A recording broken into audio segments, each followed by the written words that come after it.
Assalamualaikum warahmatullahi wabarakatuh. Hai teman-teman, perkenalkan nama saya Anissa Fadila, Stambuk A221-20005. Saya dari kelas A, Program Studi Pendidikan Biologi, Fakultas Keguruan dan Ilmu Pendidikan, Universitas Tadulako.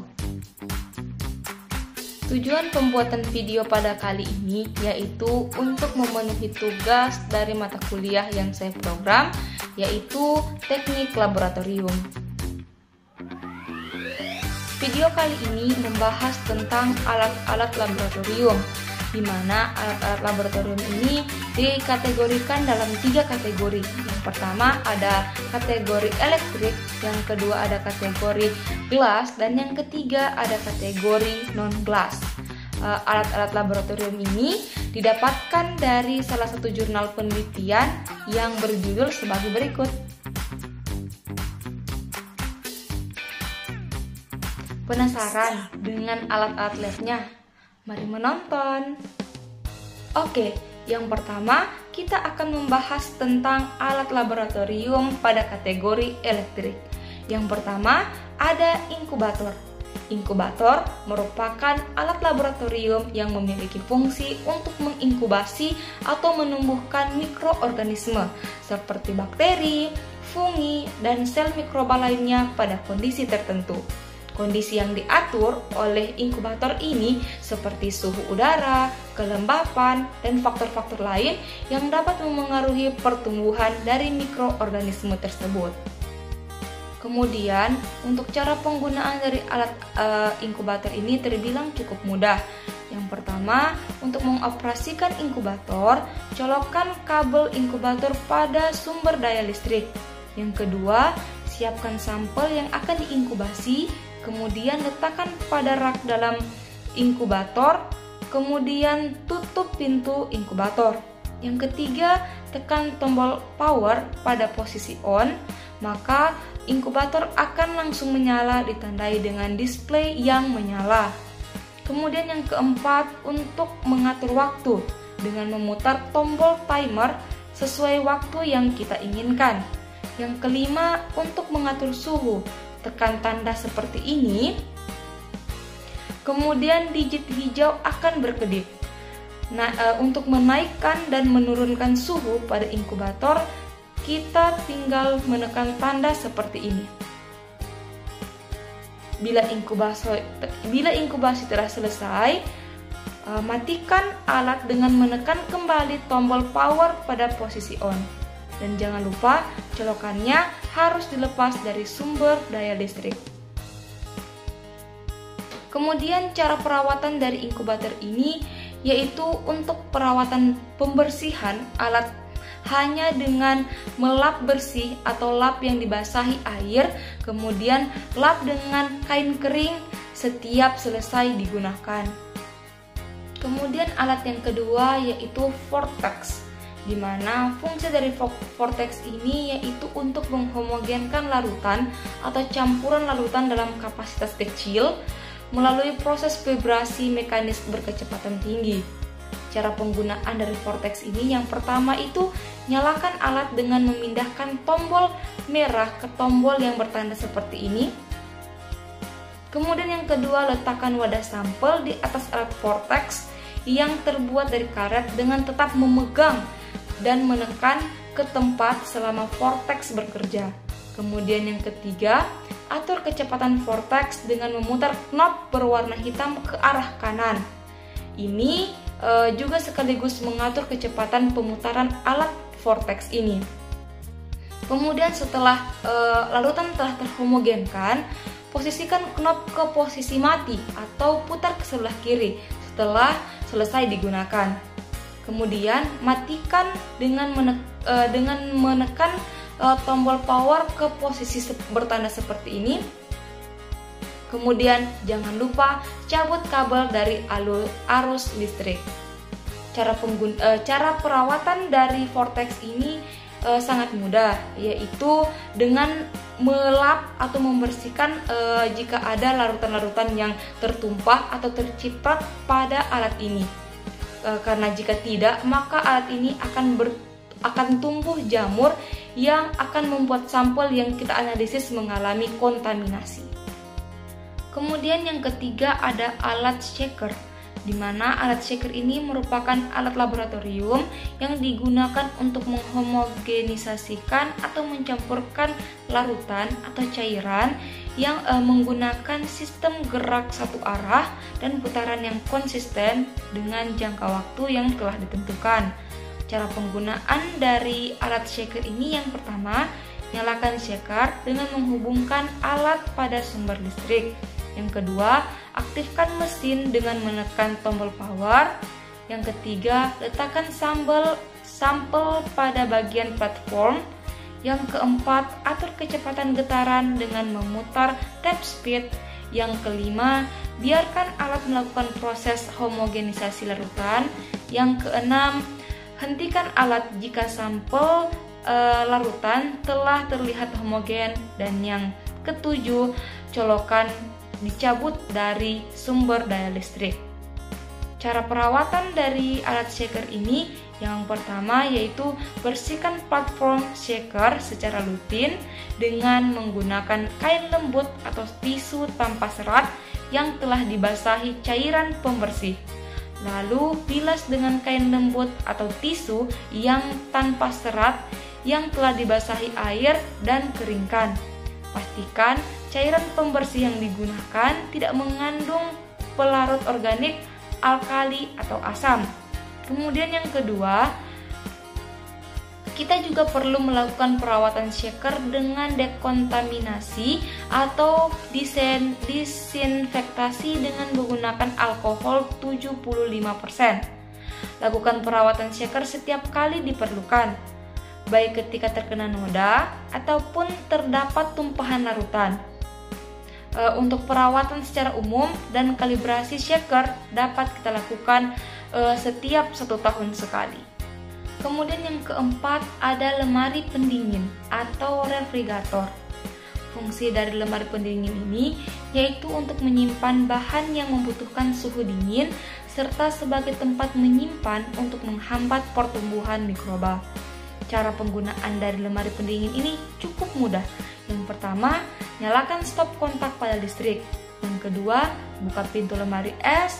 Yang ketiga, masukkan bahan kimia atau media yang ingin disimpan pada bagian atas, di mana suhunya berkisar antara 2-4 derajat Celcius. Kemudian tutup kembali pintu lemari es. Kemudian cara pemeliharaannya. Cara pemeliharaan pada lemari pendingin sama seperti perawatan pada alat-alat lab lainnya, yaitu senantiasa dibersihkan jika sehabis digunakan. Jika ada tumpahan cairan atau larutan, segera dibersihkan menggunakan kain yang bersih dan tidak kasar. Kemudian yang kelima ada Biological Safety Cabinet. Biological Safety Cabinet ini merupakan suatu area kerja laboratorium yang mempunyai ventilasi yang sudah direkayasa sehingga dapat berfungsi melindungi semua komponen dalam area tersebut, baik antara pekerja dengan sampel material maupun antara lingkungan dengan sampel material, agar tidak saling memberikan kontaminasi yang dapat menyebabkan tersebarnya bakteri atau virus yang berbahaya. Cara penggunaan dari Biological Safety Cabinet ini, yang pertama, perhatikan arah aliran udara. Arah aliran udara merupakan hal yang sangat penting yang harus diperhatikan guna menjaga keamanan dan kualitas sampel penelitian. Kemudian yang kedua, perhatikan sistem kerja. Saat bekerja menggunakan Biosafety Cabinet ini harus sangat berhati-hati dengan tidak melakukan banyak pergerakan baik di luar maupun di dalam Biosafety Cabinet, karena pergerakan akan mempengaruhi arah aliran udara. Kemudian yang ketiga, mengetahui area kerja. Area kerja pada Biosafety Cabinet disarankan pada jarak 4 inci di depan air grill dan tidak meletakkan barang secara sembarangan yang dapat berpotensi menimbulkan kontaminasi. Kemudian yang keempat, memeriksa kondisi Biosafety Cabinet.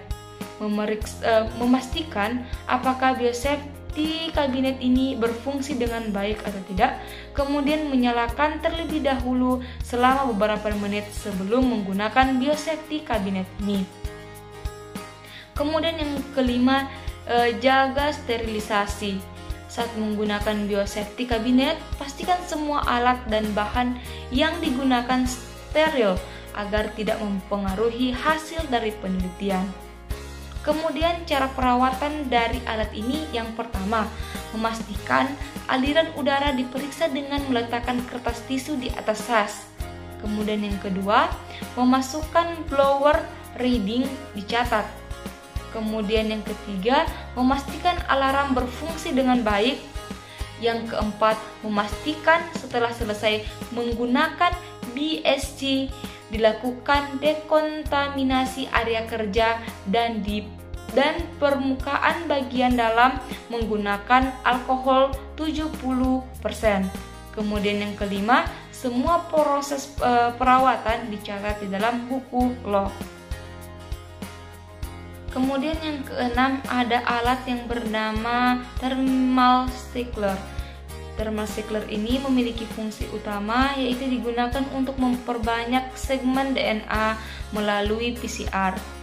Thermal cycler ini juga dapat digunakan di laboratorium untuk memfasilitasi reaksi lain yang membutuhkan reaksi yang sensitif terhadap suhu, termaksud reaksi enzim restriksi atau diagnosa yang cepat.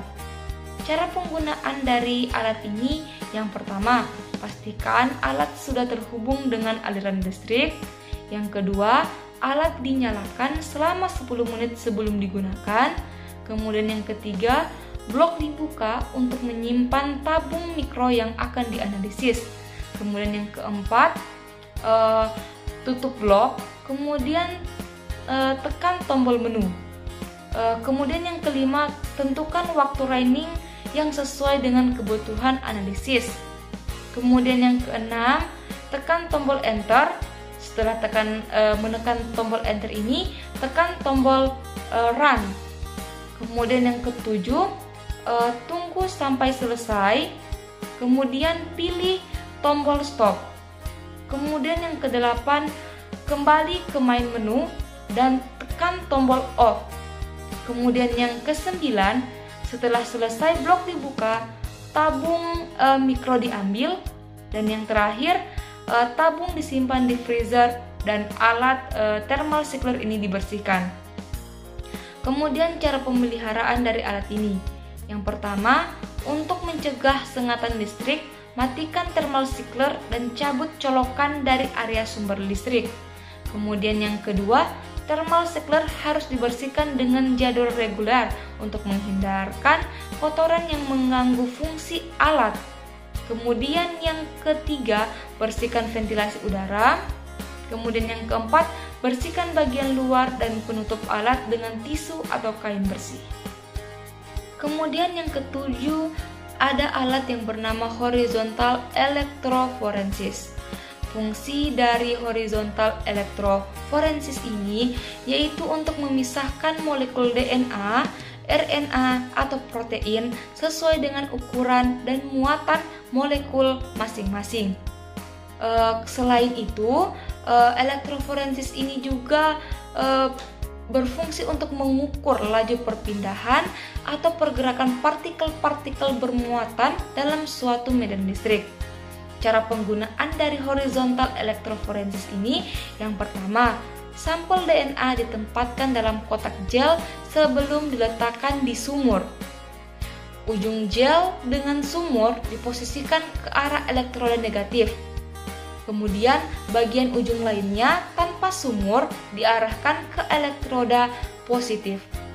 Kemudian yang kedua, molekul bermuatan bergerak melalui gel saat arus listrik melewatinya, yang mana arus listrik diarahkan ke seluruh gel. Molekul bermigrasi menuju muatan berlawanan. Yang dimaksud dengan migrasi yaitu pergerakan pada molekul. Kemudian yang ketiga, molekul yang lebih kecil bermigrasi lebih cepat serta bergerak lebih jauh dibandingkan fragmen yang lebih besar. Karena itu, molekul dipisahkan berdasarkan ukurannya. Kemudian yang keempat, fragmen DNA bermigrasi melalui gel saat daya dihidupkan dan gel mengalir, kemudian fragmen dipisahkan berdasarkan ukurannya. Fragmen yang berukuran besar berada di bagian atas elektronegatif, di mana tempat dimulainya. Sedangkan fragmen terkecil berada di dekat bagian bawah atau elektroda positif. Kemudian yang kelima, setelah fragmen dipisahkan, gel dapat diperiksa dan dilihat ukuran pita yang ditentukan. Pita yaitu garis DNA yang terdefinisi dengan baik pada gel. Tiap pita berisi sejumlah besar fragmen DNA yang berukuran sama serta berjalan ke posisi yang sama. Kemudian cara pemeliharaan dari horizontal electrophoresis ini. Yang pertama, setiap selesai pemakaian, alat langsung disiram dengan air keran atau dicuci. Kemudian yang kedua, simpan alat di tempatnya dalam keadaan kering. Kemudian yang kedelapan ada gel doc atau gel dokumentasi. Fungsi dari gel dokumentasi ini yaitu untuk mendokumentasikan hasil dari elektroforensis. Cara penggunaannya, yang pertama, ambil agar yang telah dielektroforensis kemudian letakkan ke dalam alat biostep. Kemudian yang kedua, pastikan alat biostep dalam keadaan tertutup.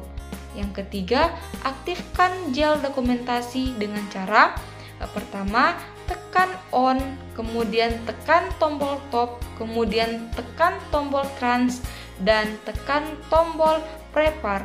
Kemudian yang keempat, turn on komputer, pilih program biostep. Kemudian yang kelima, hidupkan kamera. Kemudian yang keenam, pada program biostep, pilih kamera. Kemudian yang ketujuh, pada layar komputer akan terlihat band-band pada gel elektroforensis. Kemudian yang kedelapan, untuk menyimpan gambar, klik export dan simpan pada bentuk join fotografi export group atau GPEG. Kemudian kesembilan, setelah selesai disimpan, shutdown komputer. Dan yang terakhir, putuskan semua sambungan listrik. Cara pemeliharaan dari alat ini yaitu selalu dibersihkan menggunakan lap yang bersih. Jika ada cairan atau larutan yang tumpah, maka langsung dibersihkan karena jika tidak akan merusak bodi dari alat ini. Kemudian alat yang kesembilan ada spektrofotometri, di mana fungsi dari spektrofotometri ini yaitu untuk menentukan komposisi suatu sampel baik secara kuantitatif maupun kualitatif yang didasarkan pada interaksi antara materi dengan cahaya dengan cara melewatkan cahaya dengan panjang gelombang tertentu pada suatu objek kaca atau kuarsa yang disebut kuvet. Cara penggunaan dari spektrofotometri ini, yang pertama, hubungkan alat dengan arus listrik. Yang kedua, nyalakan alat. Biasanya tempat untuk menyalakan alat spektrofotometer ini terdapat di bagian belakang dari alat tersebut. Kemudian yang ketiga, tunggu selama 30 menit sampai layar menunjukkan kata OK. Kemudian yang keempat, setelah 30 menit, tekan tombol 1. Kemudian yang kelima, tekan tombol Go to WL untuk mengatur panjang gelombang. Kemudian yang keenam, tekan tombol angka-angka sesuai panjang gelombang yang diinginkan. Kemudian yang ketujuh, tekan tombol Enter. Kemudian yang kedelapan, tekan tombol Auto Zero untuk mengenolkan angka yang tertera pada layar. Kemudian yang kesembilan, cuci kuvet dengan Aquades. Setelah dicuci, kuvet ini harus dilap dengan tisu secara searah. Kemudian yang ke-11, taruh kuvet di dalam pembacaan absorbansi. Kemudian yang ke-12, setelah muncul angkanya di layar, tekan tombol Auto Zero untuk mengonolkan kalibrasi. Kemudian ke-13, cuci kembali kupet dan dilap. Kemudian yang ke-14, setiap ganti sampel harus melakukan pencucian pada kupet. Kemudian cara mematikan pada alat spektrofotometri ini, yang pertama tekan tombol auto zero untuk mengonolkan kembali. Kemudian yang kedua tekan tombol turn. Kemudian yang ketiga matikan tombol yang berada di bagian belakang alat spektrofotometri ini. Kemudian yang terakhir cabut kabel dari arus listrik. Kemudian yang ke-10 ada alat autoclave, di mana fungsi dari autoclave ini yang pertama digunakan untuk melakukan sterilisasi pada wadah dan benda-benda laboratorium yang digunakan untuk penelitian. Yang kedua, digunakan untuk mematikan bahan-bahan berbahaya pada limbah medis sebelum dibuang. Kemudian yang ketiga, dapat digunakan untuk mensterilisasikan peralatan medis yang digunakan di bidang kedokteran. Cara penggunaan dari autoclave ini, yang pertama, tuangkan 1,5 liter air ke dalam wadah dan siap untuk digunakan. Yang kedua, masukkan benda yang akan disterilkan pada plat saringan di drum sterilisasi. Bungkus dengan benar, sisakan ruang di antara bungkusan sehingga uap dapat menembus. Dengan demikian, kualitas sterilisasi akan terjamin. Kemudian yang ketiga, masukkan drum sterilisasi ke dalam wadah. Kencangkan mor kupu sampai wadah tertutup dengan kunci pas. Kemudian yang keempat, masukkan steker ke stop kontak, lalu tutup klip pada katup. Nyalakan saklar preheat, pilot preheat menyala dan alat mulai memanas.